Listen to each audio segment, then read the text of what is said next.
I pushed open the security office door with the same steady motion I used every morning, but the officer's expression froze me before I could say a word. He had the monitor angled toward himself, shoulders tight, eyes locked on the screen like he wasn't supposed to be looking at what he'd found. I felt a small shift inside me, the kind that comes before bad news settles into your life.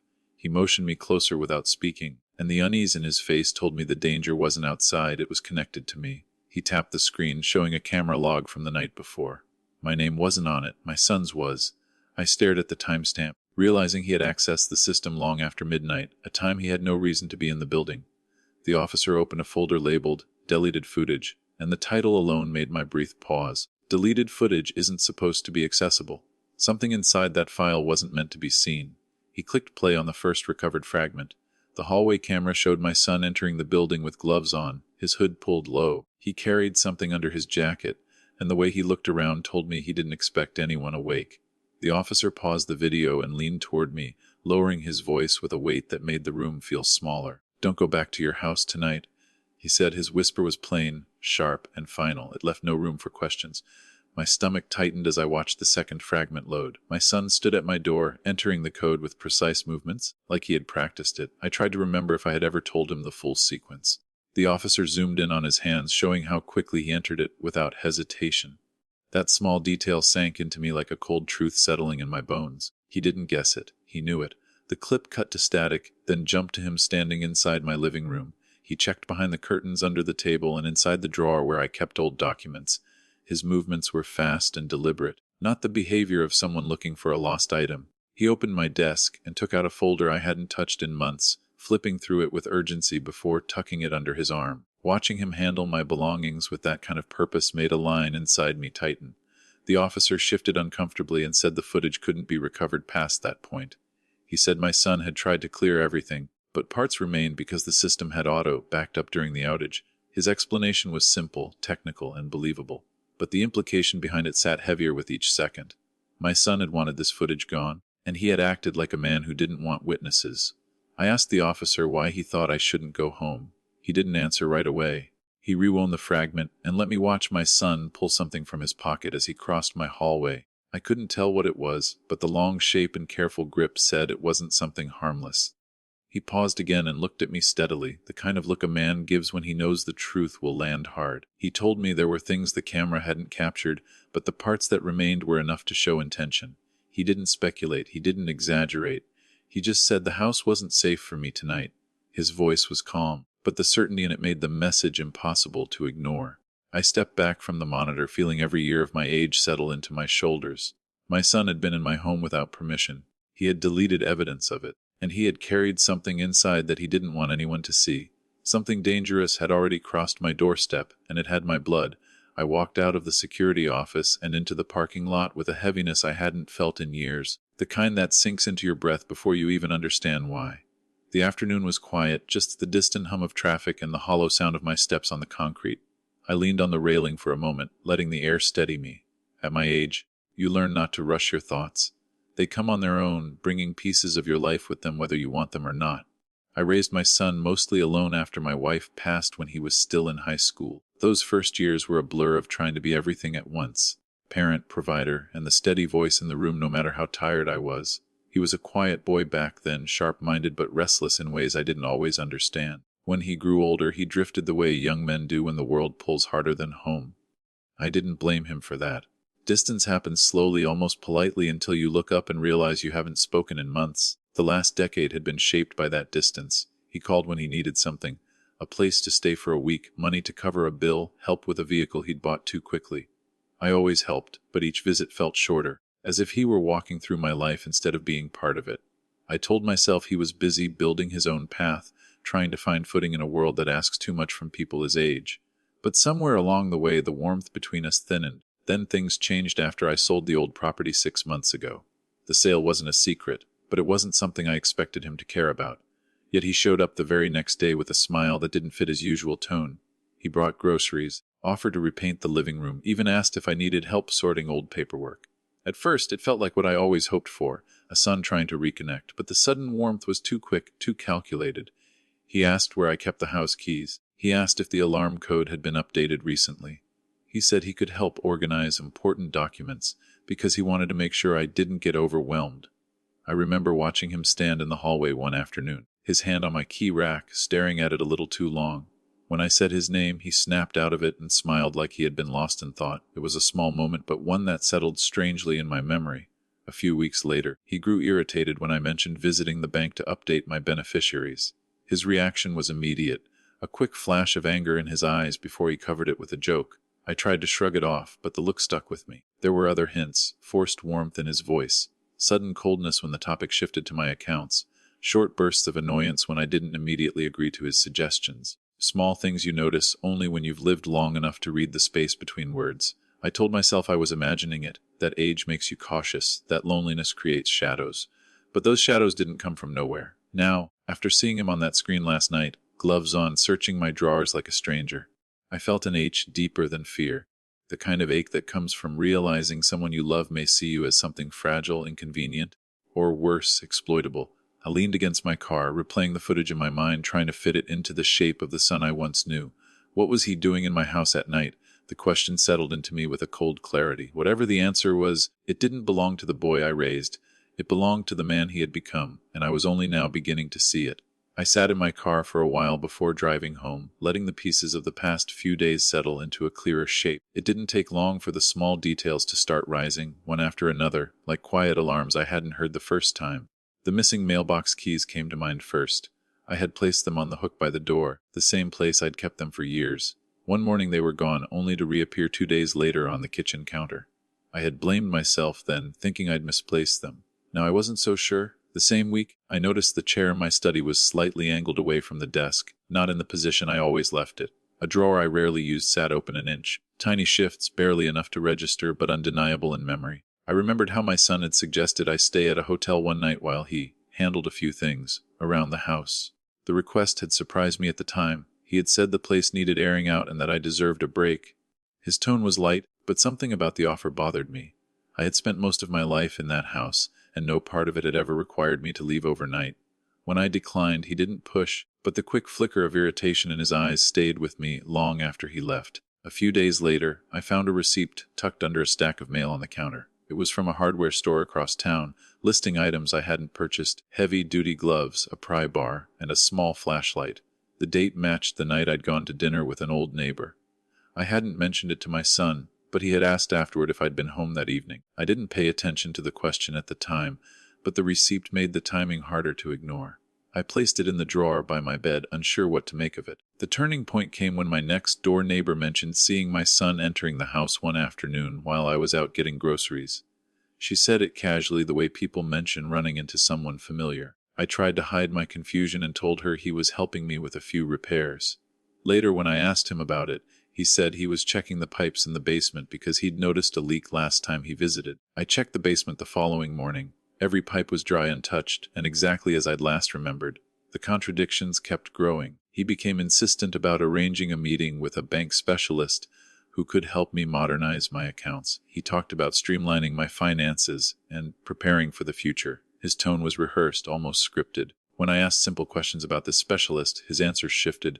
Sometimes it was a friend, sometimes a referral, sometimes someone the bank recommended. None of it held together, so I started paying closer attention. I noted the days he showed up unannounced.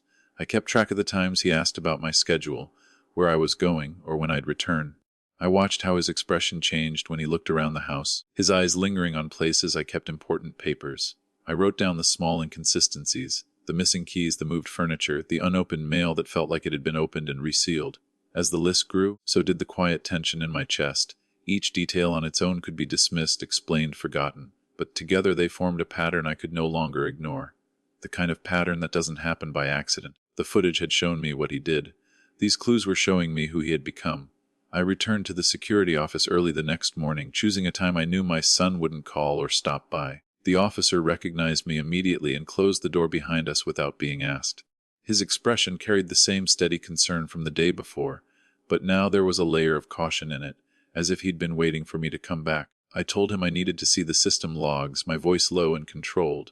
There was no anger in me, just a quiet need to understand how far this reached. He pulled up the access records and pointed to several entries I hadn't noticed before. There were attempts to disable individual cameras during specific late-night hours, each one matching times when I was either out of the building or asleep. The commands weren't fully executed, but the attempts were clear. Someone had tried to shut down the system in small sections, likely testing how much control they could gain without triggering alerts. The officer didn't say my son's name, but the implication hung between us. I felt a cold weight settle in my chest as I leaned closer to read the timestamps. He clicked another tab and opened the motion sensor log. The record showed multiple triggers inside my home at hours when I was documented elsewhere, one mid-afternoon, two after midnight, another early morning. Each entry marked a specific zone: living room, hallway, study. He told me the system only logs movement when someone physically enters those spaces. I stared at the list, realizing these weren't accidents or glitches. Someone had been inside, moving with enough confidence to walk through the rooms freely. Back at home, I stood by the small table where I kept my mail and examined the envelopes more carefully. The edges of a few were slightly rougher than usual, as if they'd been opened and sealed again. One letter had its glue line uneven, another bent near the flap. I ran my thumb over the crease and felt a faint give that shouldn't have been there. I opened them one by one. None were missing, but the idea that someone had read through my correspondence in silence made my skin tighten. Privacy isn't just about walls, it's about trust in the spaces you live in. I turned on my laptop and logged into my online banking. A notification greeted me. Recent password reset attempts. They had been denied because the security questions had been answered incorrectly, but the attempts were recent and repeated. I stared at the screen for a long moment, my reflection dim in the glass. Someone had tried to enter my accounts, not once but several times, and they had done it knowing I wouldn't see the alerts right away. To confirm one more detail, I dialed the number my son had given me for the bank specialist. The line rang twice before an automated message stated the number was not in service. I redialed, thinking I'd mistyped it. The same message. I checked the digits again, then looked at them in the context of everything I had seen: fake footage deletion, late-night entries, tampered mail, reset attempts. The pieces were no longer scattered. They were lining up, sharp and deliberate.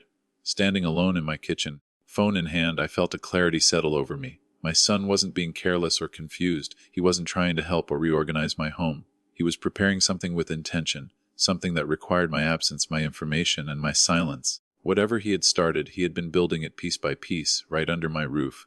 The officer called me back to the security room later that afternoon, his voice steady, but carrying an undertone that told me he'd found something he didn't want to explain over the phone. When I arrived, he closed the blinds, dimmed the monitor, and pulled up a file he said had been partially restored from the corrupted segments. He warned me the footage was fragmented, but clear enough to answer the questions I'd been trying to avoid. I stood beside him, bracing myself for whatever would appear on the screen. The first clip opened with the grainy view of my bedroom door. My son stepped inside, moving with the certainty of someone who had walked that route before. He held a small flashlight in one hand, keeping the beam low as he checked the corners of the room. My breath paused as he went straight to the dresser, opening the drawer where I stored documents I rarely touched. Old insurance forms, property papers, my late wife's will. He sifted through them quickly, pulling out certain pages and laying them on the bed. Then he took out his phone and began photographing each one with a methodical calm that made my stomach drop. He worked fast, without hesitation, as if he had practiced the sequence. The clip froze for a moment, then jumped ahead several seconds. In the next frame, he folded the documents back into the drawer and wiped the dresser surface with the sleeve of his jacket. I watched in silence, feeling the weight of something shift inside me. Not anger, not panic, but a cold understanding that the line had already been crossed long before I realized it. The officer didn't speak. He let the footage play until the fragment ended with my son leaving the room, the flashlight beam disappearing down the hall. The next recovered clip took place in the parking lot behind the building. My son stood near the far corner, scanning the area before signaling someone with a short wave. Another man approached him, older, wearing a dark jacket and carrying a thin, rectangular folder. The camera caught the moment the man handed it over. Even through the low resolution, the writing on the folder was visible: transfer forms. My son opened it briefly, checking the papers inside, then tucked it beneath his arm as they exchanged a few words the audio couldn't pick up. The man walked away quickly, leaving my son standing alone under the dim security light. The officer paused the video again and turned toward me. His voice was calm, precise, and stripped of any softness. He told me the behavior in the footage matched patterns seen in targeted elder exploitation cases: unauthorized entries, photographing legal documents, involvement of outside parties, and preparation of transfer paperwork without the owner's knowledge. He didn't dramatize it. He didn't speculate. He listed the elements the way an expert would outline facts that spoke for themselves. I kept my eyes on the screen, replaying the image of my son standing in my bedroom with that flashlight. The drawer he opened held pieces of my life, pieces of my wife's memory, pieces meant to be protected. Seeing him search through them with such certainty felt like a door closing behind me, revealing a truth I had hoped wasn't real. The footage didn't just show what he had done. It showed intent, quiet, calculated, and far more advanced than I had imagined. The officer said they would continue restoring what they could, but the fragments already recovered were enough to establish a pattern. I nodded, absorbing every word without letting anything spill over. Fear wasn't a sharp thing in me, it was a slow, settling weight.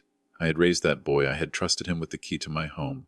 Now he was preparing to dismantle everything built over a lifetime. When the screen went dark, the room felt colder. The truth had shifted from suspicion to certainty. My own son was preparing a financial takeover, and he had been doing it piece by piece, in silence, under the roof I had always kept open for him.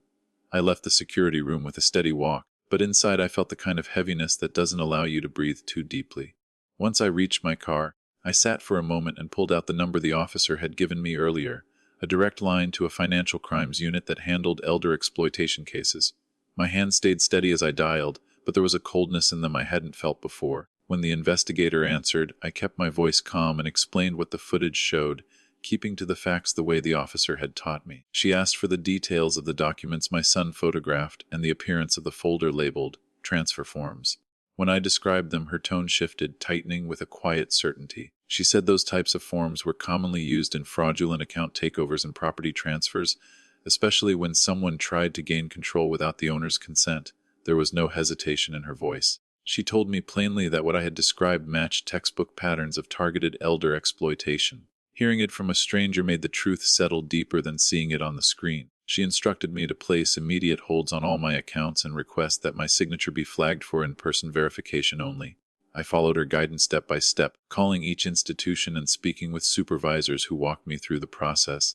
Every confirmation felt like I was locking a door that had been left open for too long. When I finished, the investigator told me to keep my phone close and avoid discussing anything with my son until authorities had more information. Her tone wasn't dramatic, it was procedural, grounded, and final. Before I could leave the parking lot, the officer from the security room called again. He said he had checked the system one more time and found a new log entry.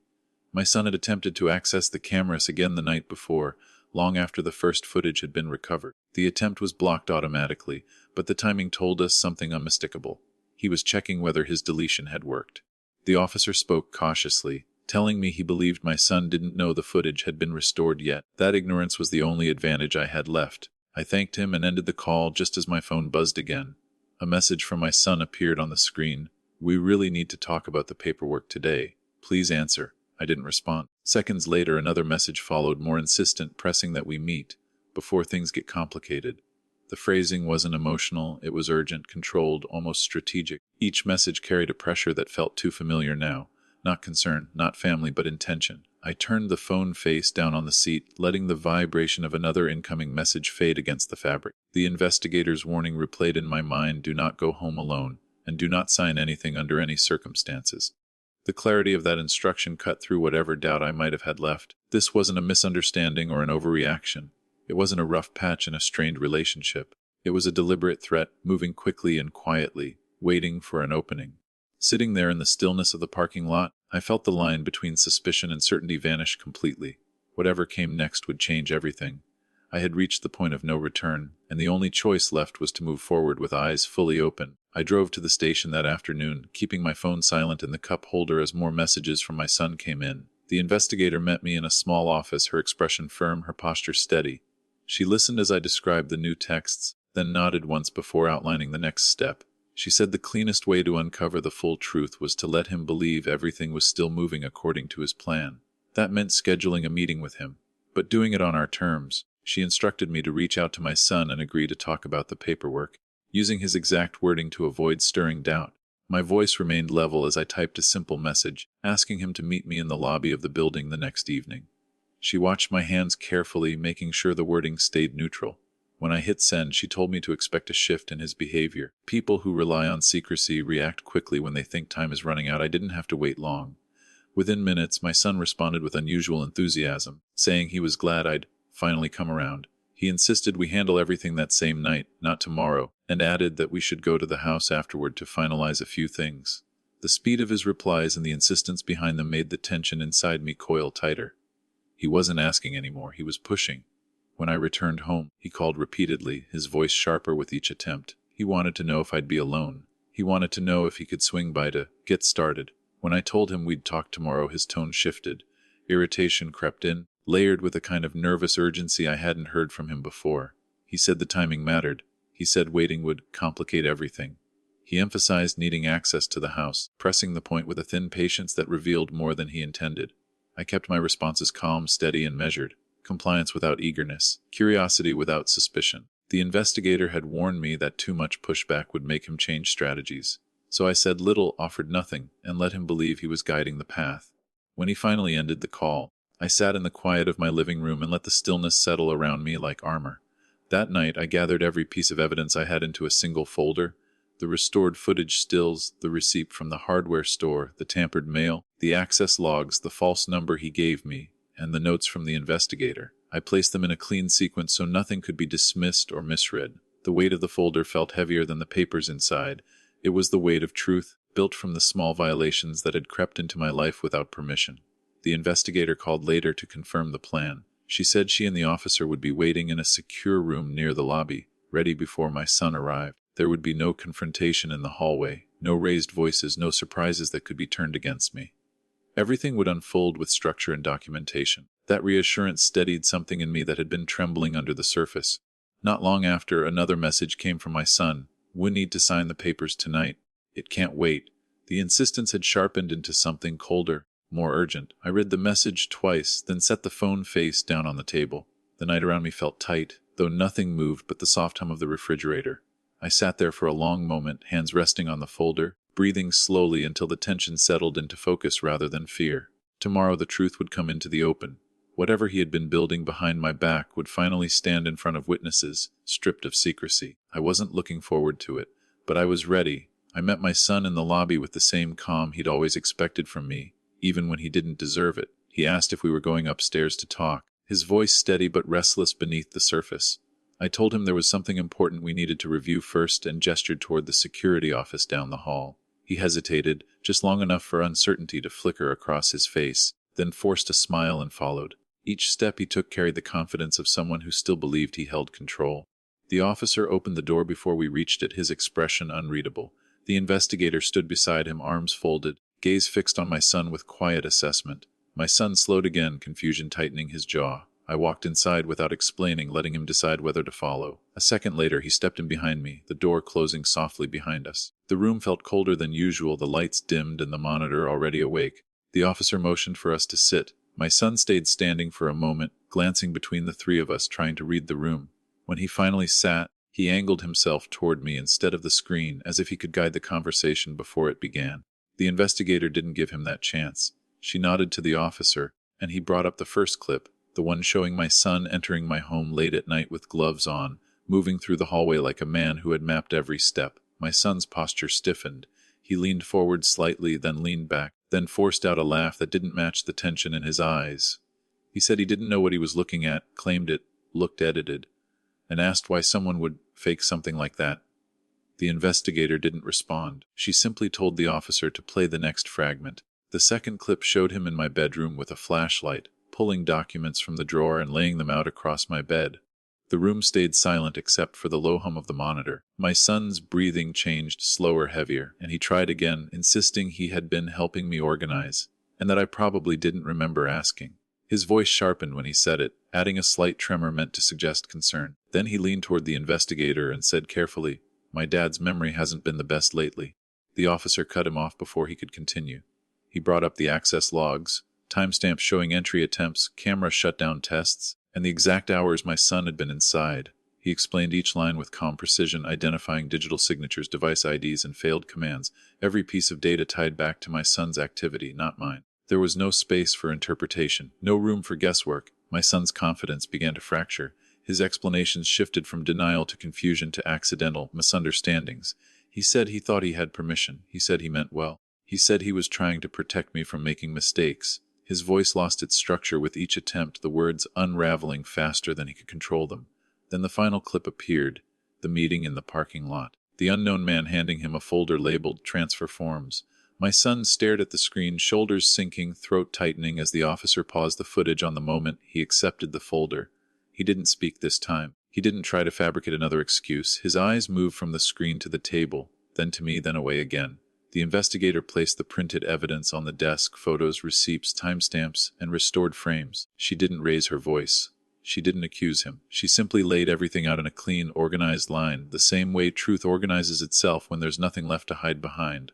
My son finally leaned back in his chair, the last trace of confidence draining from his face. His silence confirmed more than his words ever could. The confrontation wasn't loud.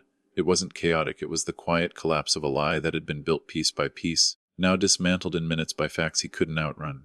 By the time the officer closed the file, all the shadows were gone. The truth stood fully exposed, with nowhere left for him to go. The investigator began documenting everything as soon as my son was escorted out of the room. She spoke with calm precision, recording the timeline, the recovered footage, the digital logs, and the attempted access points. Each detail was entered into her report with the kind of practiced steadiness that comes from seeing situations like mine far too often. Hearing her speak about my son in procedural terms made something inside me settle, not in relief, but in a kind of tired acceptance. This was no longer a suspicion between father and son. It was a case, and it would be treated as one. She explained that the evidence supported attempted elder exploitation, and that the report would be forwarded to the appropriate division that same day.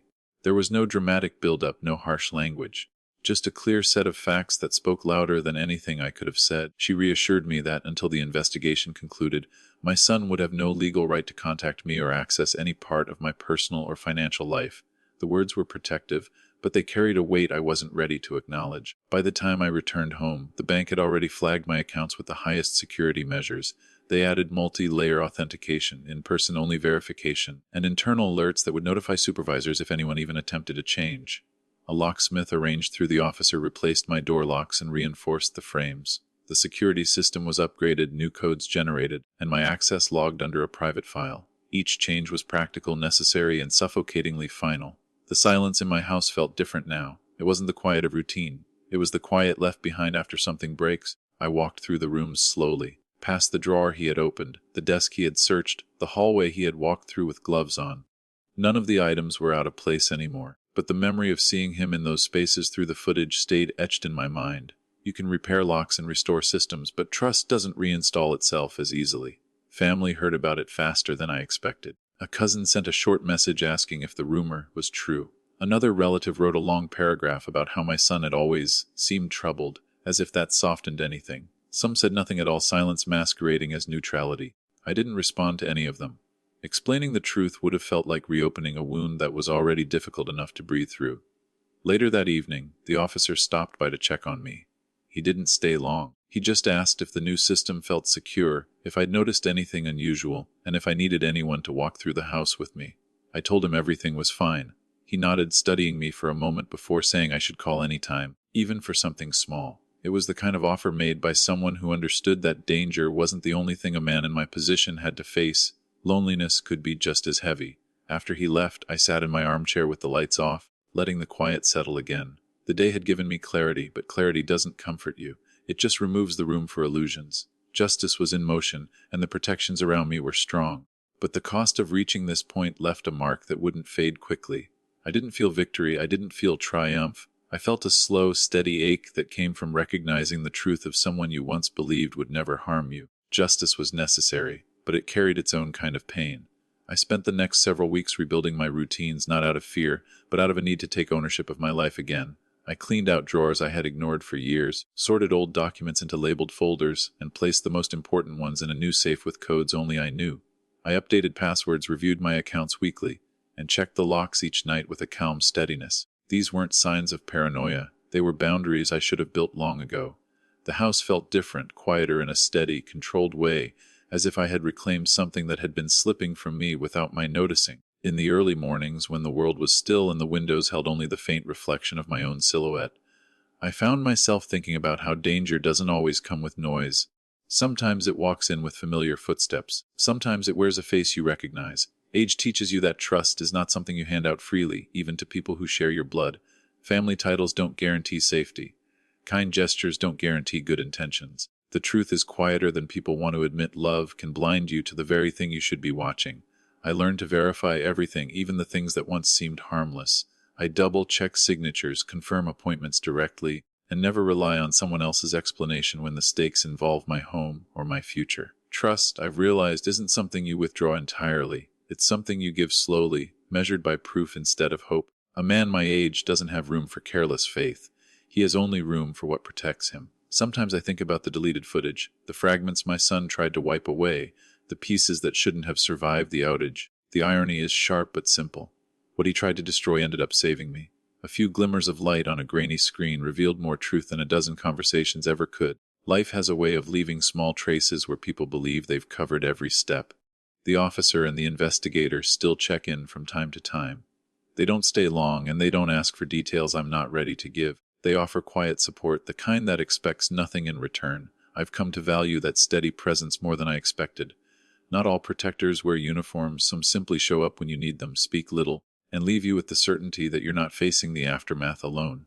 There are nights when I sit in my armchair, listening to the low hum of the refrigerator and feeling the weight of everything that almost happened. The fear has faded, replaced by a calm acknowledgement that I acted in time. The boundaries I set now aren't built from anger, they're built from clarity. My son made choices I can't undo, and I've stopped trying to explain them away. I don't search for reasons anymore. Some truths don't need explanations, they just need distance. What happened carved something into me, a lesson that feels heavier than the years behind it.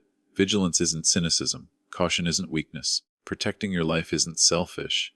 It's wisdom earned through moments when the world shows you how fragile trust can be. In the end, the moral is simple: guard what's yours, question what doesn't feel right, and never let silence convince you that danger can't be close.